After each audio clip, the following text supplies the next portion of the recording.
Tax से जुड़ी हर उलझनों को दूर करने के लिए लेकर हम हाजिर हैं आपका पसंदीदा शो टैक्स गुरु, जहां हम नियमों के दायरे में रहकर टैक्स बचाने के बेहतरीन तरीके आपको बताते हैं। नमस्कार, मैं लक्ष्मण राय और इस बात हमारे साथ जुड़ रहे हैं जाने माने टैक्स एक्सपर्ट शरद कोहली साहब। कोहली साहब, आपका स्वागत है हमारे शो में।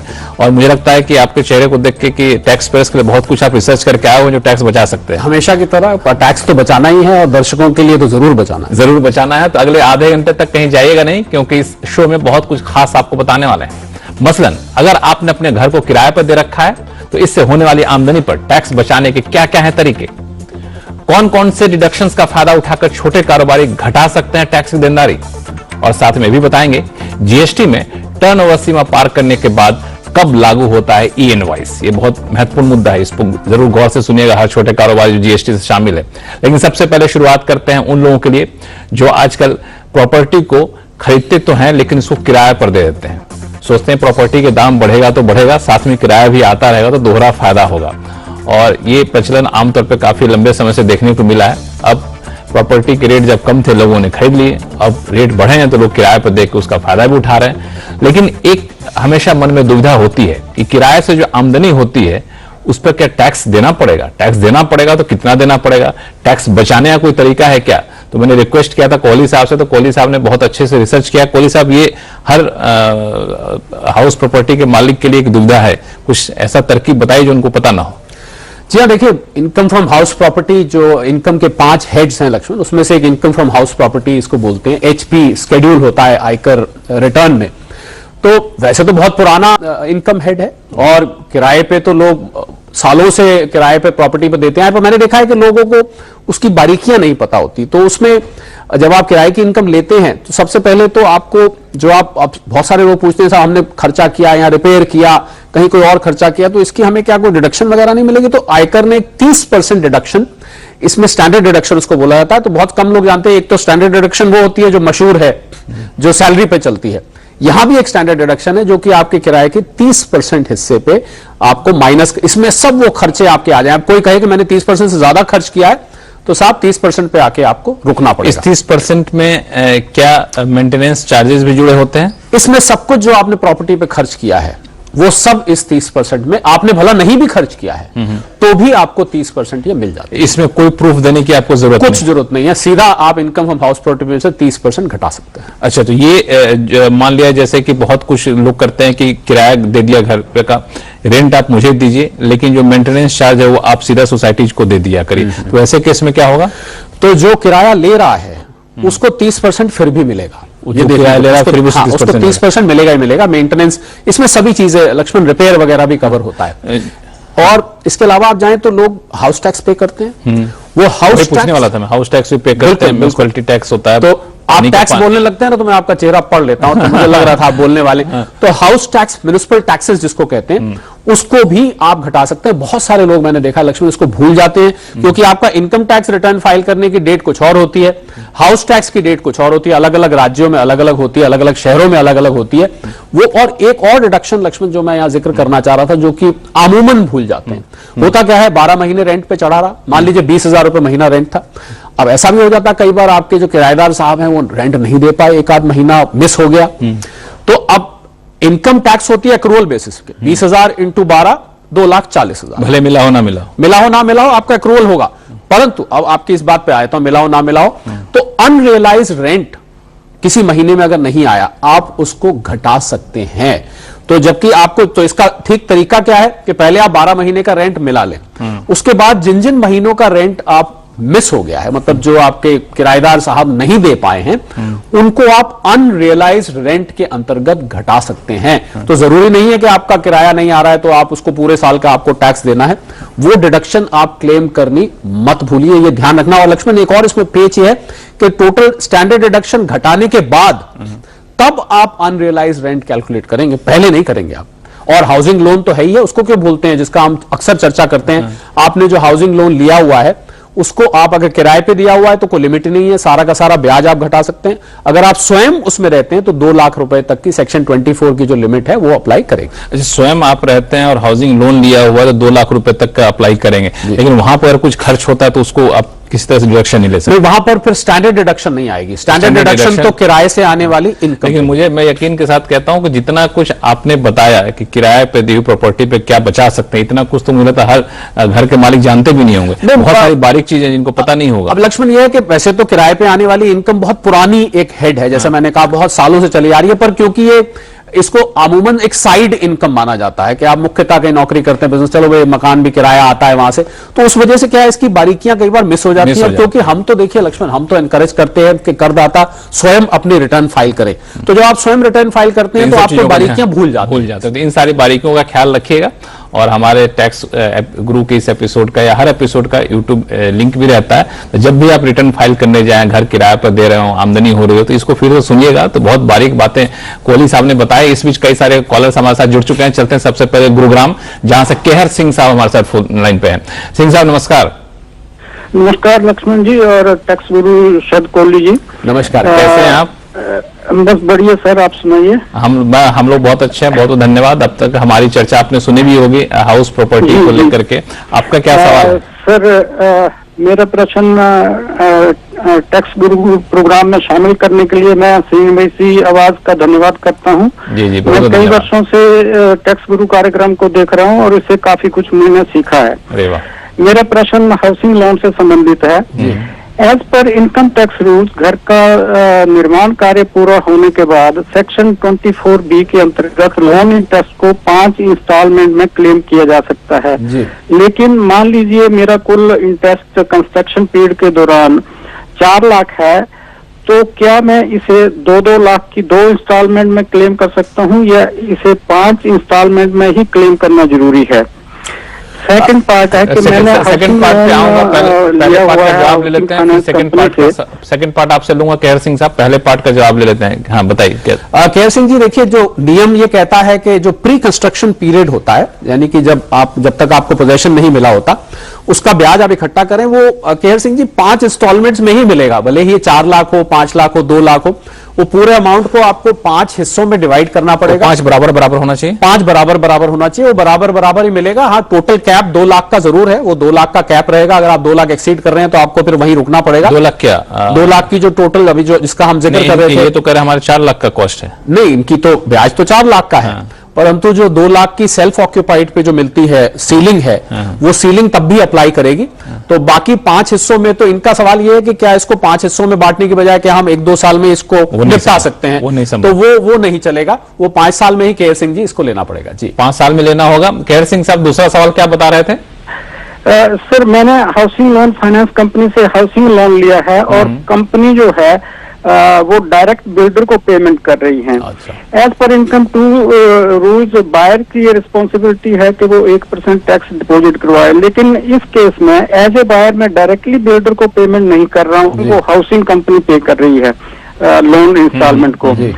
तो लेकिन मेरी रिक्वेस्ट के बावजूद भी जो हाउसिंग कंपनी है वो 1% TCS नहीं काट रही है। तो ऐसी परिस्थिति में मैं कैसे ये इंश्योर करूं कि 1% टैक्स कटे और मैं उसको डिपॉजिट करवाऊं?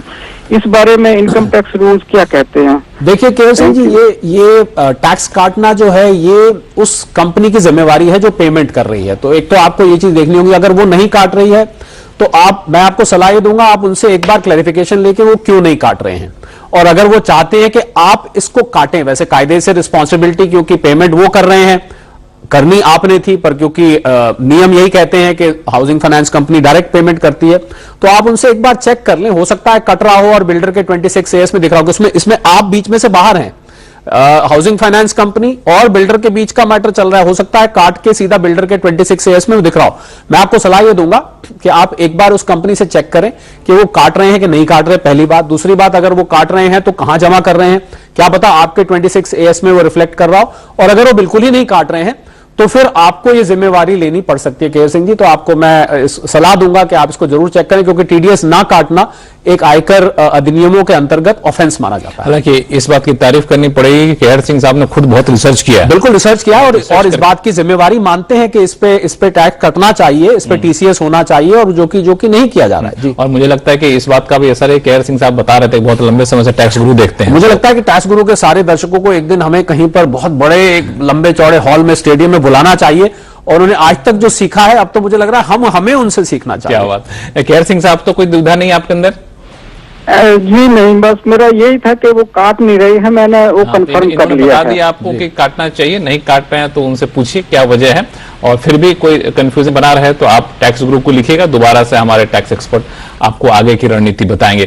फिर चलते हैं मध्य प्रदेश, जहां मुरैना से डॉक्टर आलोक सक्सेना साहब हमारे साथ फोन लाइन पर जुड़ चुके हैं। सक्सेना साहब नमस्कार। नमस्कार जी। आप डॉक्टर आलोक सक्सेना लिखते हैं, पीएचडी वाले डॉक्टर हैं कि एमबीबीएस वाले हैं? मैं वेटनरी ऑफिसर हूँ। अरे वेटनरी ऑफिसर, चलिए बहुत अच्छा लगता है कि आप जैसे लोग भी जुड़ते हैं, हमारे टैक्स गुरु को देखते हैं। बताइए क्या उलझन है आपकी? सर मेरा सवाल ये है कि मैं शेयर मार्केट और ये म्यूचुअल फंड का काम पिछले 10-15 सालों से कर रहा हूँ। तो मुझे लास्ट ईयर कैपिटल गेन हुआ है, long term capital gain equity से जी। तो मैंने होलसेल डीड को एक प्रॉपर्टी, रेसिडेंशियल प्रॉपर्टी में इन्वेस्ट किया है, कुछ बचा हुआ अमाउंट मैंने long term capital gain account में जमा कर दिया था। अच्छा। तो वो पूरा अमाउंट मैंने इन्वेस्ट कर दिया है रेसिडेंशियल प्रॉपर्टी में, और इस साल मैं फिर से बेच रहा हूँ शेयर्स को और म्यूचुअल फंड को। तो क्या मैं उसके लॉन्ग टर्म कैपिटल गेन को सेम प्रॉपर्टी में इन्वेस्ट कर सकता हूँ सेक्शन 54F के तहत, या दूसरी प्रॉपर्टी में भी कर सकता हूँ? कितनी बार मैं एडवांटेज ले सकता हूँ सेक्शन 54F का? जी डॉक्टर साहब, पहले तो देखिए ये खाली वेट डॉक्टर नहीं है लक्ष्मण, इनकी जानकारी इनकम टैक्स बकायदा सेक्शन के साथ बात कर रहे हैं और उनको नियम पता है। जी हाँ बिल्कुल डॉक्टर साहब, जहां से आपका अंदेशा निकल के आ रहा है ना, मैं ठीक वहीं जाके जवाब देता हूं कि सेक्शन 54F ये कहता है कि आपके पास एक से ज्यादा प्रॉपर्टी नहीं होनी चाहिए। तो डॉक्टर साहब आपने एक प्रॉपर्टी तो ले ली है, तो 54F एक के अलावा दूसरी प्रॉपर्टी में तो आप नहीं जा पाएंगे, पर उसी प्रॉपर्टी में अगर आप और डालना चाहते हैं, अभी आपकी बाकायदा पेमेंट बाकी है और वो अमाउंट आपका बच रहा है, क्योंकि आपको पता होगा कि इसमें जो है कंसिडरेशन इन्वेस्ट करना होता है, तो वो कंसिडरेशन आप उसमें इन्वेस्ट कर सकते हैं long term capital gain account, क्योंकि अगर आपका पूरा हो चुका है तो उसको आप बंद करा सकते हैं। उसके लिए एक जी फॉर्म होता है जिसको लेके आप उसको बंद कर सकते हैं। बाकी एक ही प्रॉपर्टी 54F में अलाउड है, दूसरी प्रॉपर्टी में आप 54F के लिए नहीं जा सकते। डॉक्टर साहब कंफ्यूजन तो नहीं है? अकाउंट बंद करना जरूरी है क्या, क्योंकि वो उसका अमाउंट मैंने पूरा कंज्यूम कर लिया है? हाँ, अगर उसका मकसद पूरा हो चुका है डॉक्टर साहब, तो फिर उस अकाउंट को खुला रखने का कोई तुक नहीं बनता है। तो फॉर्म जी आप जाके मांगे बैंक से और उस फॉर्म जी भरने के बाद उसको बंद करवा दीजिए, क्योंकि आपका मकसद पूरा हो गया। चलिए ठीक है, तो ये सुझाव है हमारे टैक्स गुरु का, और मैं उम्मीद करता हूं कि आपको संतुष्टि मिल गई हो इनके जवाब से। फिलहाल वक्त है छोटे से ब्रेक का। ब्रेक के बाद जानेंगे कि घाटे में चल रही कंपनी के शेयर्स पर कैपिटल लॉस बुक कर सकते हैं क्या, बताएंगे छोटे से ब्रेक के बाद।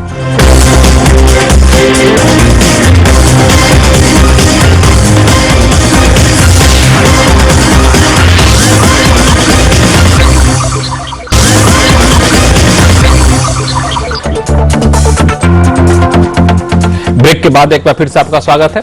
अब चर्चा करते हैं उन कारोबारियों के बारे में, छोटे मोटे कारोबारी तो हैं लेकिन बड़े सपने देखते हैं और चाहते हैं कि कम से कम खर्च हो, ज्यादा से ज्यादा मुनाफा हो, तो टैक्स इसमें एक अड़चन आती है। तो एक समस्या हमेशा रहती है, कौन कौन से डिडक्शंस का वो फायदा उठा सकते हैं टैक्स बचाने के लिहाज से। तो कोहली साहब ने इस पे एक खास रिसर्च किया है, चूंकि इनके पास कई ऐसे सवाल आ रहे थे। कोहली साहब, क्या है पूरा मामला? माइक्रो और स्मॉल इंडस्ट्रीज पे मेरा टारगेट है। आपको पता है भारत में ज्यादातर व्यापार होता है। 4 पैमाने में बता देता हूं लक्ष्मण, जिसके जरिए आप ये पहचान सकते हैं कि ये खर्चा मेरे बिजनेस के लिए मान्य है या नहीं है आयकर की दृष्टि से। पहला है कि उसका जो है पर्पस क्या है, आपके बिजनेस से रिलेटेड उसका पर्पस होना चाहिए। दूसरा, पर्सनल नहीं होना चाहिए, मतलब आपने कोई व्यक्तिगत खर्चा किया है जो आपके बिजनेस से कोई संबंध नहीं रखता, कि मैं जाके कहीं गिफ्ट दिया है रिश्तेदारी में और उसका खर्चा मैंने क्लेम कर लिया, वो नहीं चलेगा। दूसरा, आपको ये देखना है कि कैपिटल नेचर का नहीं हो। कैपिटल नेचर का मतलब है जिस खर्चे का बेनिफिट आपको 1 साल से ज्यादा तक मिल रहा है। ये बहुत ध्यान रखने वाली बात है। 1 साल से ज्यादा तक तो वो कैपिटल यानी कि वो बैलेंस शीट में आपकी चला जाए, वो उसको आप डिडक्ट नहीं कर सकते हैं। मान लिया अपने ऑफिस में कोई कंस्ट्रक्शन करवा लिया, कोई बड़ा एसेट खरीद लिया आपने ऑफिस के लिए, तो 1 साल से ज्यादा।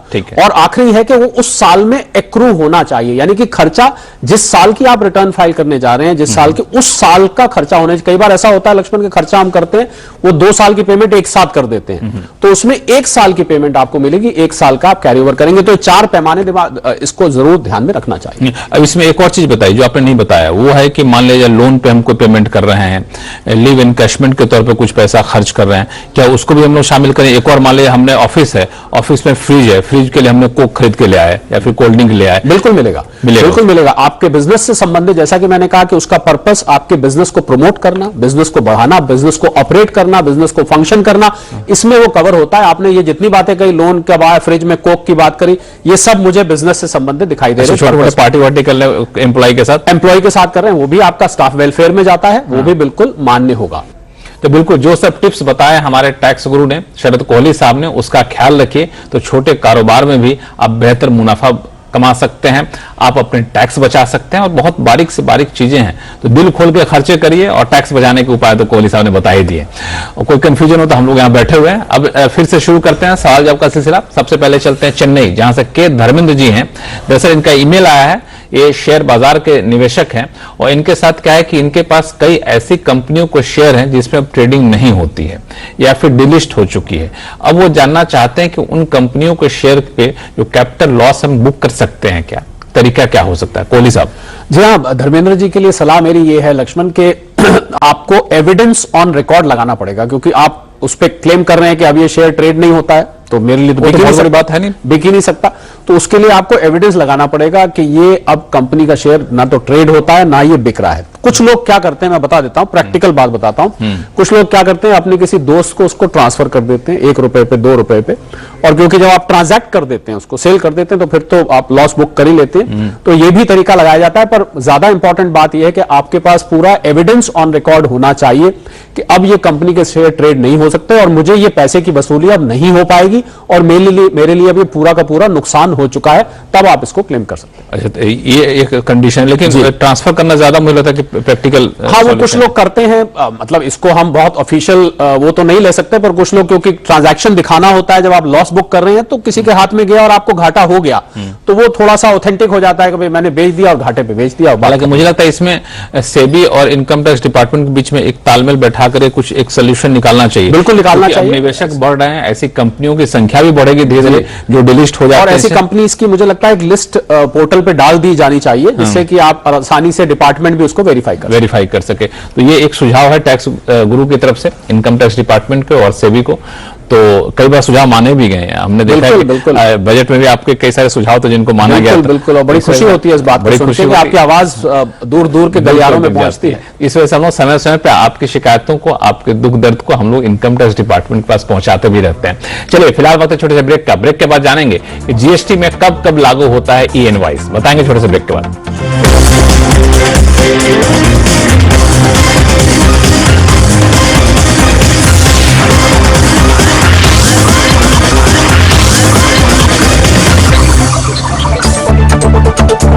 ब्रेक के बाद एक बार फिर से आपका स्वागत है। आप देख रहे हैं टैक्स गुरु, और अब तक हम सवालों का जवाब दे रहे थे जिसका नाता रिश्ता इनकम टैक्स से था। अब बारी है जीएसटी की। तो जीएसटी से जुड़े एक सवाल लेकर के जो मुझे बताया गया है, अमरिंदर पाल सिंह जी हैं जो पटियाला के रहने वाले हैं, फोन लाइन पे जुड़ चुके हैं। अमरिंदर पाल सिंह साहब नमस्कार। हेलो जी, आवाज आ रही है मेरी? अमरिंदर जी आ रही है आवाज, मैंने आ रही है। जी जी, बताएं क्या सवाल आपके पास? हाँ जी, मेरा ये सवाल है, थोड़ा सा ऊंचा बोलेंगे, आवाज आपकी बहुत धीमी आ रही है। मैंने तो आवाज घट आ रही है। अच्छा, नहीं मैं तो ऊंची आवाज में बोल रहा हूँ मैं। अब बताएं।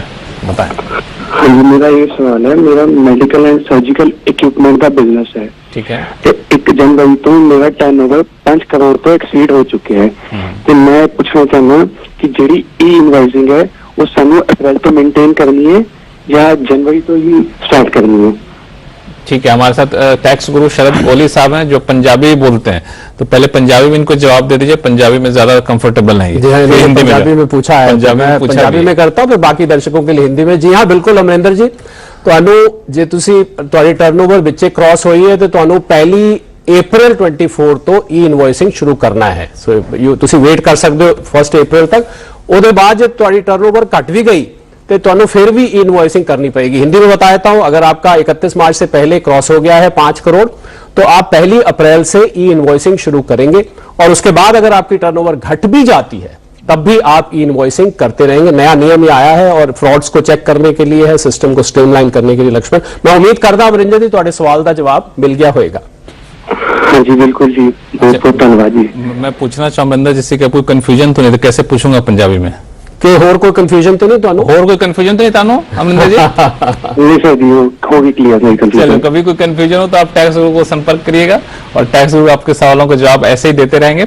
इसमें एक और सवाल, ई इनवॉइस को लेके जीएसटी डिपार्टमेंट में कुछ नियम में बदलाव भी किया गया, वो क्या है, कुछ समझा दर्शकों? ई इनवॉइसिंग का लक्ष्मण यही है कि जो इसका दायरा धीरे धीरे बढ़ाया जा रहा है। अच्छा। और क्योंकि बहुत सारे फ्रॉड डिटेक्ट हो रहे थे, तो अब पोर्टल पे ही जाके आप इनवॉइस जनरेट करते हैं। मुझे ऐसा लग रहा है लक्ष्मण के आने वाले सालों में, ये आने वाले समय में 5 करोड़ से नीचे वालों पर भी ये नियम आ सकता है। आ सकता है। तो ये एक है कि कोई उसका बेजा इस्तेमाल ना कर ले, कोई इसका गलत फायदा ना उठाए, तो ये व्यवस्था यहाँ पे की गई है। तो कोहली साहब, बहुत बहुत धन्यवाद हमारे शो में सारे सवालों का बेहतरीन आसान भाषा में जवाब देने के लिए। आपके पास कोई भी सवाल हो, चाहे जीएसटी से जुड़ा हुआ हो या फिर इनकम टैक्स से, आप हमें लिख भेजिए और हम ऐसे ही आपसे संपर्क करेंगे, आपके सवालों का जवाब देने की पूरी कोशिश करेंगे।